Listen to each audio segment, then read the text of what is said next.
안녕하세요, 구독자 여러분. 구독과 좋아요는 채널 운영에 큰 힘이 됩니다. 인생을 살다 보면 너무나 뻔뻔한 데다 무책임하기까지 한 사람을 만나게 될 때가 있습니다. 제 전 시어머니도 그러한 사람이었죠. 저의 전 시어머니는 돈이 최고인 줄로만 알고 사람을 무시해대다가 주위 사람을 다 떠나게 만든 막장스러운 인간성을 가지고 있었는데요. 그런 전 시어머니에게 제대로 복수해준 일에 대해 얘기를 해보려 해요. 어머님, 아버님이 새벽에 갑자기 발작이 오셔서 그이랑 같이 응급실에 모셨거든요. 아주버님이랑 형님도 오셨는데 어머님도 와서 한번 보셔야 할 것 같아서요. 친구분들 만날 때 연락하는 거 싫어하시는 건 알지만 상황이 급박해서요. 네가 시아비 모시는 걸 얼마나 못하면 멀쩡하던 사람이 발작 때문에 쓰러지고 난리니? 집에서 하루 종일 있는 애가 수발을 얼마나 못 들어야 이런 문제가 생기냔 말이다. 기껏 친구들이랑 여행 왔는데 너 때문에 기분 더러워지는 소식을 들어야겠어? 나까지 쓰러져야 속이 후련하니? 어머님, 무슨 말씀을 그렇게 하세요. 그이가 출장 간 바람에 저 혼자 아버님 응급실에 모셨어요. 침대며 의자 하나 없는 자리에서 저 혼자 지키고 있는 중이고요. 거기에 의사랑 간호사는 없다니 말을 해도 항상 이렇게 오버를 하니까 짜증이 나는구나. 그리고 발작 일어났으면 응급실 가는 게 당연하지. 그게 생색을 낼 일이냐? 네가 정말 나까지 쓰러지는 걸 바라나 보구나. 그런 생각 한 적 없는데요. 주민이 사업 망해서 너랑 나랑 같이 지낸 지도 6개월이 다 되어 간다. 매일 보는데도 너 정말로 정 안 드는 얼굴인 거 알고 있니? 눈빛은 표독스럽지, 웃는 건 가식적이지, 마음에 드는 게 하나도 없어. 제가 어떻게 해야 어머님 마음에 들 수 있을까요? 너는 그냥 내 눈앞에서 사라져주는 게 최선이다. 애당초 결혼 반대했을 때부터 그러게 조용히 꺼져주면 얼마나 좋았니. 주민이랑 주민 아비가 사람 좋은 거 이용해서 어떻게든 이 집안 며느리로 들어온 거 생각하면 지금도 이가 갈려. 저 좋다고 말씀하신 적도 있으셨잖아요. 얼마 전에도 아버님이랑 그이 있는 자리에서 그렇게 말씀하셨잖아요. 아버님이 있으실 때는 좋다, 이쁘다 하시다가 왜 자꾸 이렇게 말을 바꾸세요? 내가 주민이랑 주민 아비 생각하면 어지간하면 참고 싶어. 그런데 널 보면 그게 안 되는 걸 어떡하겠니?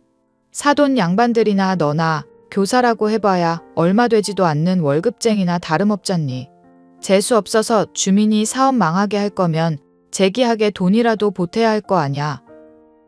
그이 사업 망한 게 제 탓이라고 말씀하시는 거예요? 결혼 전에 반대하시면서 궁합까지 봐놓고서 왜 이러시는데요?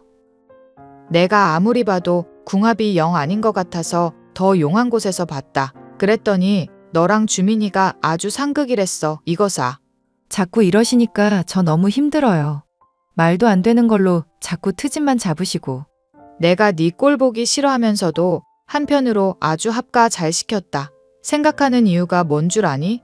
바로 지금처럼 네가 괴로워하는 모습 볼 수 있다는 거다. 그러게 누가 주민이랑 결혼하래? 내가 칼 들고 협박이라도 했니? 왜 반대하는 결혼을 억지로 해놓고 앓는 소리냐? 이 집 며느리 되면 힘들 거라고 미리부터 경고했는데 왜 결혼을 하겠다고 그 고집을 피웠냔 말이다. 어머님도 허락하신 일이잖아요.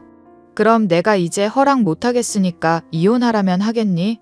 이게 어디서 어른이 말하는데 말대꾸를 하고 있어? 저의 시어머니는 제가 그리 부유하지 않다는 이유로 결혼을 반대했었습니다. 결혼을 하고도 아들을 갖지 못한다거나 살림을 못한다는 등 갖은 이유를 들며 저를 핍박했죠.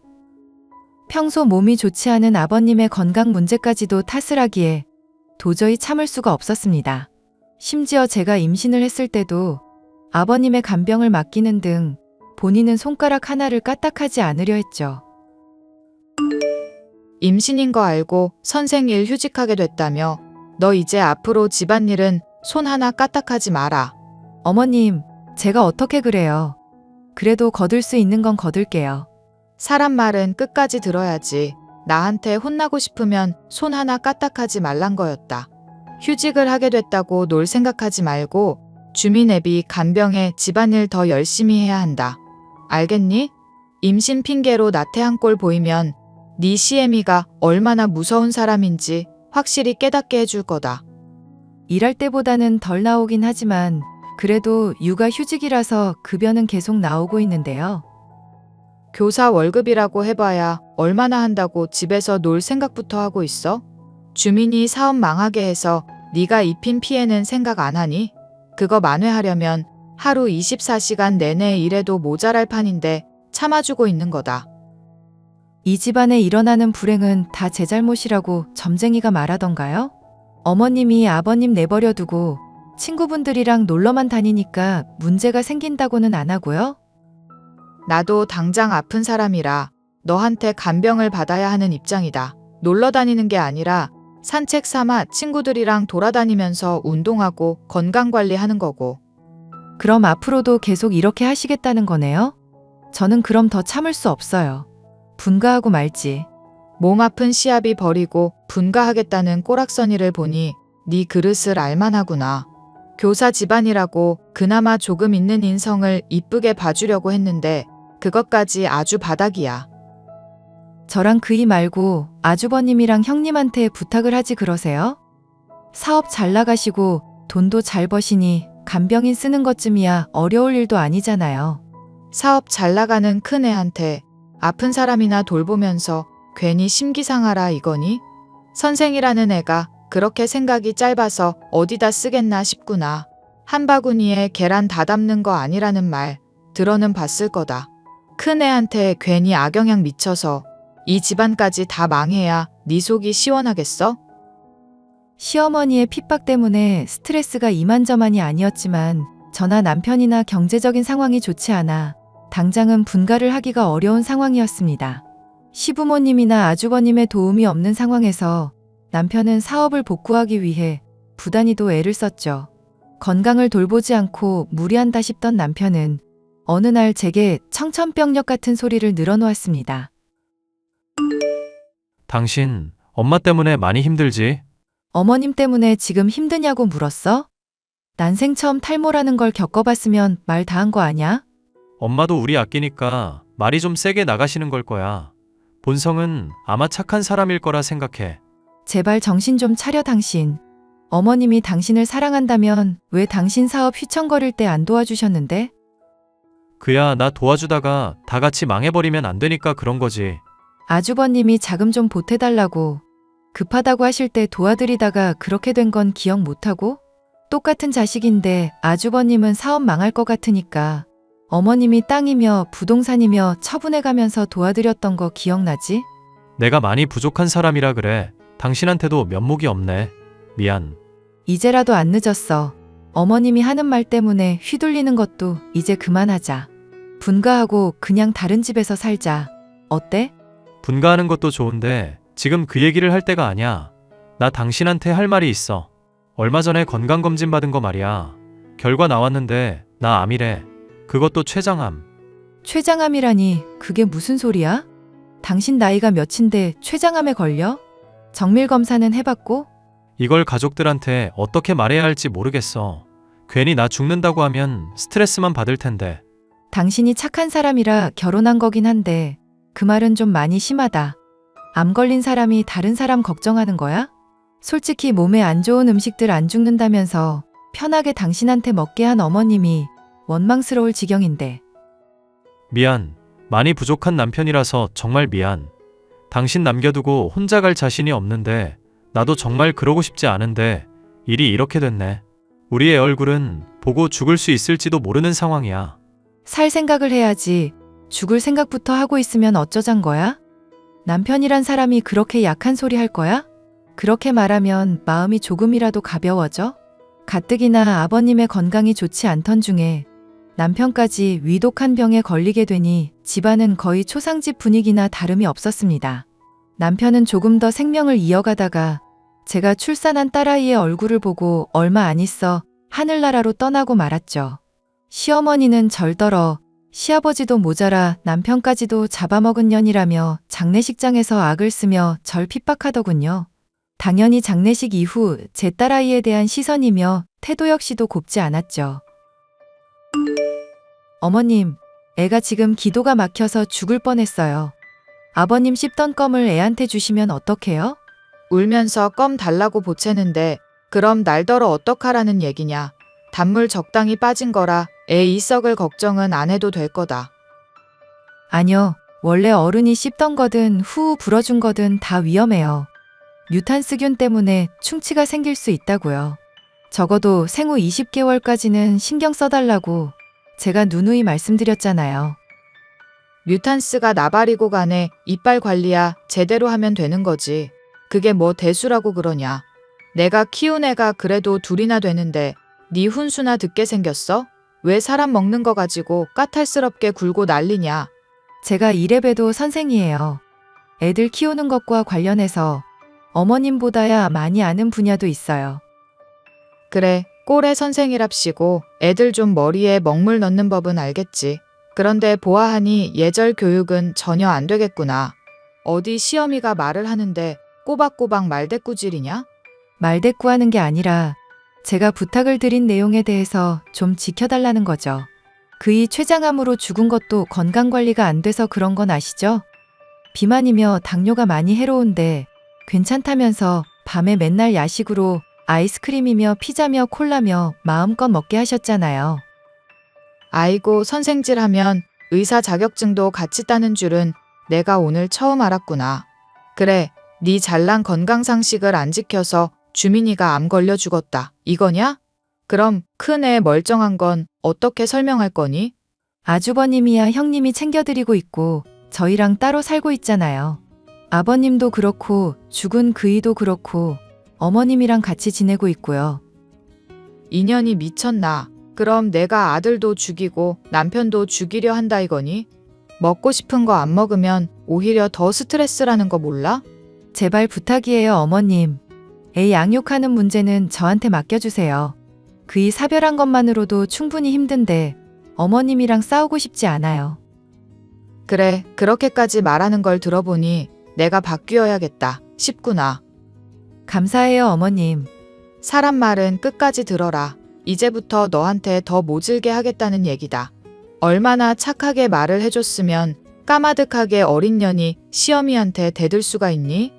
어휴, 내가 속이 터져서 정말. 어머님이랑 아버님 모시면서 학교 일까지 하고 애까지 키우는 건 정말 못할 짓인 거 아시죠? 친정엄마가 근처에 살아서 애 키우는 거 도움받고는 있지만 더 이상은 저도 힘들어요. 그래, 네가 모시기 싫다고 하니까 나도 속 시원하게 할 말 좀 해야겠다. 막말로 주민이도 죽은 마당에 너랑 나랑은 이제 남 아니니? 이 집에서 당장 나가라. 꼴도 보기 싫으니까 당장 꺼지라고. 갑자기 가란다고 하시면 저랑 애는 어떻게 하나요? 네 애가 나한테 매질 당하는 거 보기 전에 꺼지는 게 좋을 거다. 주민이 죽고 너도 챙길 만큼은 챙기지 않았니? 그이 사업 망해서 챙긴 것도 없어요, 어머님. 그리고 아주버님한테 빌려준 돈은 아직 돌려받지도 못했고요. 이게 아주 돈독이 올라서 미쳤구나. 그래, 얼마면 되겠니? 대체 얼마를 빌려줬길래 그래?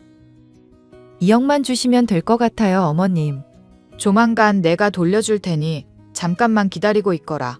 솔직히 돈이 그렇게까지 궁한 것은 아니었지만 시어머니가 너무 괘씸하여 어떻게든 손해를 주고 싶은 마음이었죠. 그런데 시어머니는 제게 돈을 주기 싫었는지 변호사를 고용해서 저를 어떻게든 공격해왔습니다. 어머님, 돈 돌려주시겠다고 하더니 어떻게 이렇게 말이 바뀌실 수 있나요? 웃기는 소리 하지 마라. 내가 돈을 주겠다고 한 건 너한테 잘못이 없을 때 그렇게 한다는 거였다. 당장 네가 손녀랍시고 데려온 애부터가 이미 우리 주민이 딸이 아닌데 어떻게 2억이니 뭐니 하는 소리를 할 수가 있니? 설마 제가 바람을 피웠다는 건가요? 어머님, 진짜 무슨 말도 안 되는 소리를 하시는 거예요. 점집에 가서 물으니까 다 답이 나오더구나. 어쩐지 애가 날이 갈수록 주민이 닮은 얼굴이 하나도 없다 했어. 아버님이랑 아주버님은 물론 형님도 다들 죽은 그이 닮았다고 했던 건 기억 안 나시죠? 그거야 너 듣기 좋으라고 하는 소리인데 믿을 수가 있겠니? DNA 검사에서 당장 네 딸이 주민이 핏줄이라는 것부터 입증하거라. 어머님 고집 때문에 사업 망하고 스트레스 받다가 죽은 남편 생각하면 지금도 이가 갈려요.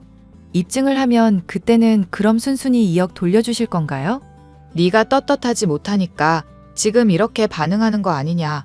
그리고 설령 네 말대로 주민이 딸이 맞다손 치더라도 2억은 확실한 증거가 있어야 할 거 아니냐.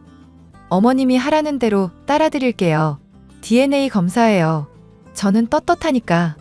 그리고 2억에 대해서는 제 나름대로 증거가 있으니까 조만간 전달해 드릴게요.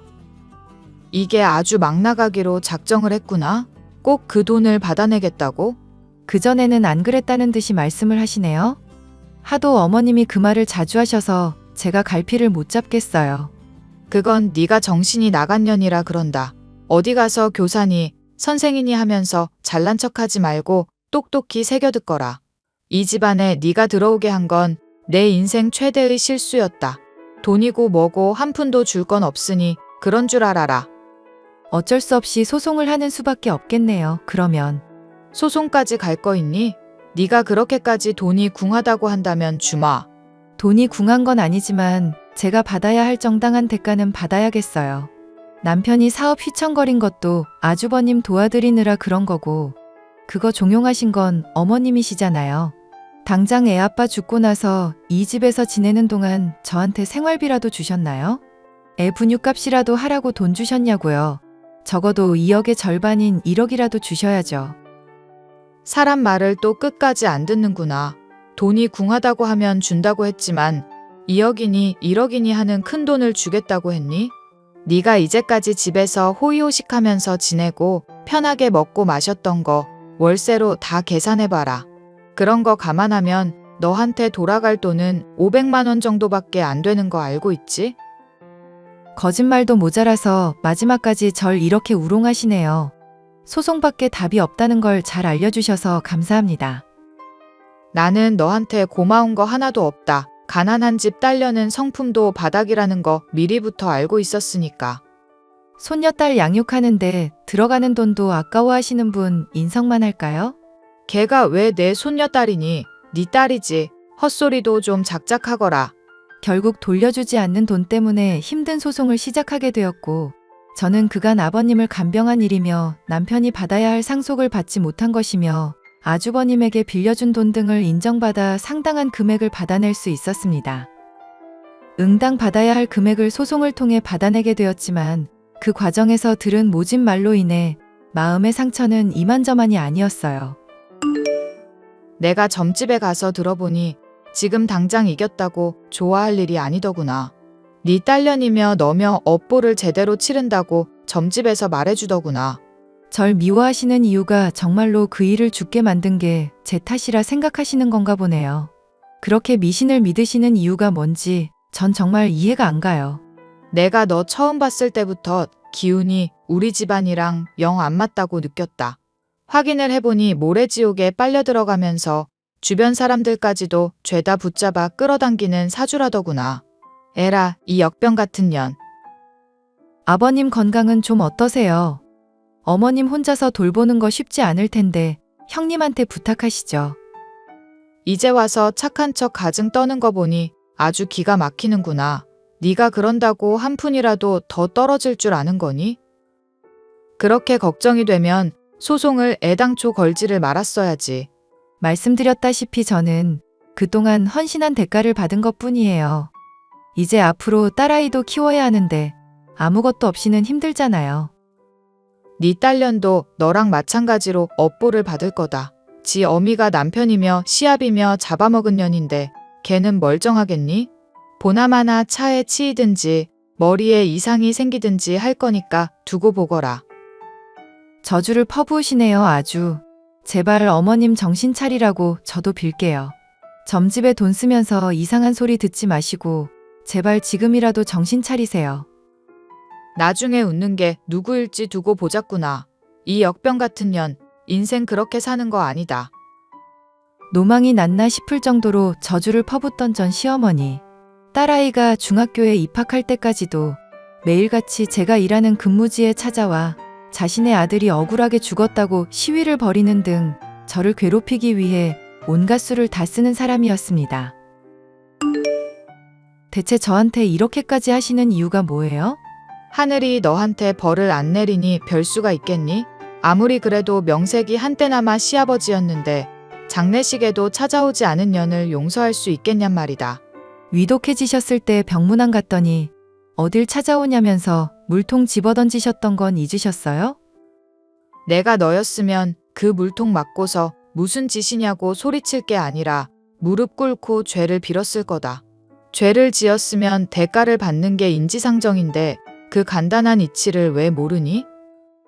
저는 지은 죄 없고 이제 어머님, 아니 당신한테 제가 휘둘리고 핍박당해야 할 이유도 없어요. 이제 어머님이라고 부르지도 않겠단 말이냐? 병실에서 이혼한 지가 언제인데 어머님이라고 부르냐면서 기겁하시고 폭언 퍼부으면서 머리채 쥐어뜯던 분이 누구셨죠? 그때 형님이랑 아주버님이 안 말리셨으면 어머님 폭력으로 신고했을 거예요. 협박질이나 하는 인성으로 잘도 애들 가르치겠구나. 너한테 가르침 받을 애들이 불쌍해서라도 앞으로 꾸준히 그 학교에 찾아가 줘야겠다. 네가 어떤 년인지 실체를 똑똑히 밝혀야 문제가 없지. 업무 방해죄로 신고하는 수가 있어요, 어머님. 저는 분명히 경고를 드렸어요. 그래? 그럼 내가 업무 방해는 안 되는 선에서 네가 어떤 년인지 잘 소문을 내줘야겠구나. 끊임없이 이어지는 핍박 때문에 시달렸던 저는 정신병에 걸릴 지경이었습니다. 딸아이를 돌보는 문제를 친정엄마에게 많이 도움받고 있던 상황이라 선생을 그만둬야 하나 고민도 되던 시점이라 그냥 일을 때려치우게 되었죠. 전 시어머니에게 더 시달리기 싫어 가족들과 아이의 먼 곳으로 이사까지 가버리게 되었던 저는 지인의 소개로 만난 남자 약사와 결혼까지 하게 되었습니다. 동서, 이렇게 불쑥 연락을 하게 돼서 미안. 어머님 때문에 너무 힘든데 하소연할 사람이 동서밖에 안 떠올라서 연락했어. 설마 아직도 손주 보겠다고 난리 치시는 거예요? 아니, 난임 문제가 꼭 형님 탓은 아닌 거잖아요. 집안씨를 단절시킬 거냐면서 노발대발 하시는데 하루하루가 지옥이야. 동서는 어떻게 이런 어머님이랑 한 집에서 살고 지냈던 거야? 맘 같아선 놓친네. 그냥 병이라도 걸려서 콱 죽어버렸으면 좋겠다 싶어. 아주버님이랑 분가해서 지내시는 걸로 알고 있는데 지금은 같이 지내시나 봐요? 그이 사업이 잘 안 풀리는 바람에 합가야 한참 오래전부터 했지. 처음엔 동서랑 나랑 비교하면서 맨날 나 칭찬하더니 이제는 내가 무슨 철천지 원수인 것처럼 대하시니 너무 힘들어. 자식 못 낳는 게 동서 말 맞다나 내 잘못만은 아닌데 아예 귀를 닫고 듣질 않으시니 죽겠어 정말. 정 자식이 필요하면 입양을 하시는 것도 하나의 방법 아닐까요? 안 그래도 그 얘기 꺼내봤는데 미쳤냐면서 그릇이 날아오더라. 참, 동서 카톡 프로필 사진들 봤는데 동서 딸 민영이가 서울대 입학한 것 같더라고. 너무 축하해. 애 교육을 어쩜 그렇게 잘 시켰어? 나중에 나도 애 갖게 되면 동서가 비법 좀 알려주라. 제가 잘 시켰다기보다는 애가 공부에 흥미를 가진 덕분이죠. 비법이랄 게 뭐 별거 있나요? 손녀가 서울대 갔다고 하면 어머님이 참 좋아하시겠다. 우리가 이렇게 갈라지긴 했어도 고향도 같고 공통점이 참 많았잖아. 나중에 여유될 때 어머니 안주 삼아 술 한잔 같이 하기라도 하자. 저야 나쁘지 않죠. 시간 되실 때 얘기해 주세요. 저의 전 손윗동서는 저와 고향도 같았던지라 서로 통하는 게 많았고 어머님과의 싸움에서 제 편을 많이 들어줬던 사람이었죠. 그래서 몇 년에 한 번씩 안부 정도는 주고받으며 교류를 해오고 있었는데요. 그런 전 손윗동서에게 딸아이가 서울대 간 얘기를 하면 반드시 전 시어머니가 절 찾아올 거라 생각하고 있었습니다. 아니나 다를까 전 시어머니는 제게 그간의 잘못을 사과하고 싶다면서 카페에서 만나자고 요청을 해오더군요. 사과를 한다는 말을 믿지는 않았지만 저는 그간 당한 걸 갚아줄 요량으로 그 요청에 응했습니다. 나다. 네 옛 시어머니. 너랑 길게 얘기하기 싫으니 단도직입적으로 본론만 말을 하마. 사과하고 싶다고 하시더니 표정 보니까 딱히 그럴 마음은 없으신가 보네요. 너무 거짓말을 편하게 하시는 거 아닌가요? 듣자 하니 내 기특한 손녀가 서울대 갔다고? 형님한테 들으신 것 같은데 왜 그걸 또 묻고 그러세요? 제 입으로 들으면 가짜인 게 진짜가 되기라도 하나요? 싹수 없는 말투는 여전하다만 꼴의 교사랍시고 애 교육은 잘 시킨 모양이구나. 그간 내 새끼 키우느라 고생했다. 여기 가방에 1억 담아놓은 거 줄 테니 양육 포기 각서 쓰거라. 아이고 어머님, 1억이나 주신다고요? 너무 감사합니다. 너 돈이 많이 궁했니? 이런 이야기가 쉽게 풀리겠구나. 라고 할 줄 알았어요, 어머님.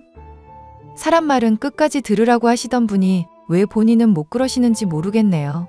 너 지금 어른을 놀리는 거냐? 내가 그래도 네 시어미다, 시어미.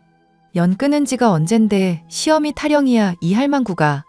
댁 같은 인성 파탄자는 10억을 준다고 해도 우리 딸 절대로 못 맡겨. 점집에서 그 딸 당장이라도 안 맡기면 큰 화를 입는다고 했다. 내 말 안 듣고 횡액 입기 싫으면 얼마든지 네 맘대로 하거라. 웃기고 있네.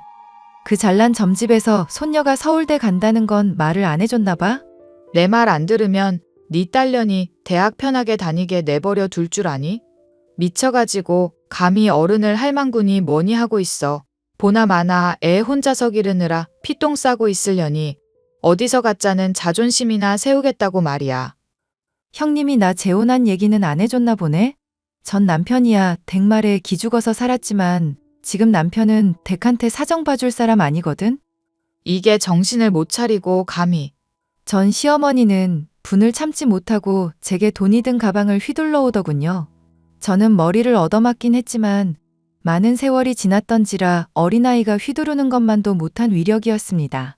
정당 방위도 성립될 테니 잘됐다 싶었던 저는 가방을 빼앗아 전 시어머니의 얼굴에 냅다 휘둘렀죠. 어구구 소리를 내며 쓰러지더니 몸을 파들파들 떨며 사람 살리라고 악을 써대는 꼴을 보니 한심해서 더 때릴 생각도 들지 않았죠. 이후로 전 시어머니는 제 분을 못 이기고 알아눕게 되어 날마다 절 원망하고 있다는 소식을 전 손윗동서를 통해 들을 수 있었는데요. 전 손윗동서는 제발 이대로 그냥 놓친 내가 죽어버렸으면 좋겠다고 말할 정도이니 쌓은 업보가 정말 만만치가 않은 상황입니다. 오랫동안 절 괴롭혔던 사람인지라 저는 통쾌할 뿐이네요. 사연 끝까지 들어주셔서 감사합니다.